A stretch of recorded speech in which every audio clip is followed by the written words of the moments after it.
केंद्रीय माध्यमिक शिक्षा बोर्ड यानी सीबीएसई ने 10वीं और 12वीं के छात्रों के लिए हाल ही में एक अहम फैसला लिया है। दरअसल सीबीएसई ने अकादमिक सत्र 2021-22 में 10वीं और 12वीं के छात्रों के लिए अब 2 बार परीक्षाएं कराने का निर्णय लिया है। ये फैसला कोविड-19 महामारी को ध्यान में रखते हुए लिया गया है। सीबीएसई की अकादमिक सत्र 2021-22 की परीक्षाएं अब 2 बार होंगी। इस प्रक्रिया में सिलेबस को 2 भागों में बांटा जाएगा। यही नहीं, पूरे सत्र को भी 2 भागों यानी टर्म 1 और टर्म 2 में बांटा जाएगा। नवंबर-दिसंबर में होने वाली पहली परीक्षा में पहले 50% सिलेबस से जुड़े प्रश्न पूछे जाएंगे। वहीं दूसरी अवधि के अंत में बोर्ड टर्म 2 के संशोधित पाठ्यक्रम के आधार पर परीक्षाएं आयोजित करेगा।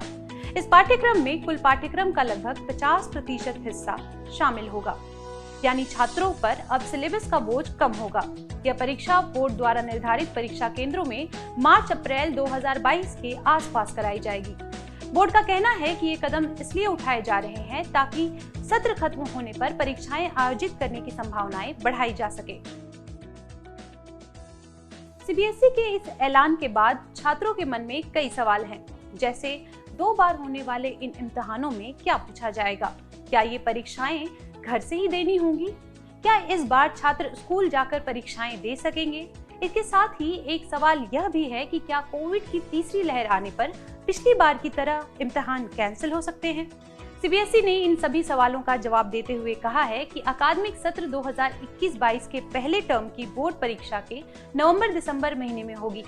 इस टेस्ट की अवधि 90 मिनट की होगी, जिसमें रीजनिंग से जुड़े बहुविकल्पीय प्रश्न पूछे जाएंगे। इस टेस्ट में 50% सिलेबस से प्रश्न पूछे जाएंगे। सीबीएसई परीक्षा से जुड़े प्रश्न पत्रों को स्कूल भेजेगा और ये भी बताएगा कि नंबर किस तरह दिए जाने हैं। सारे इम्तिहान ओएमआर शीट पर होंगे। इस पेपर में अर्जित अंक परीक्षार्थी के कुल अंक में जुड़ेंगे।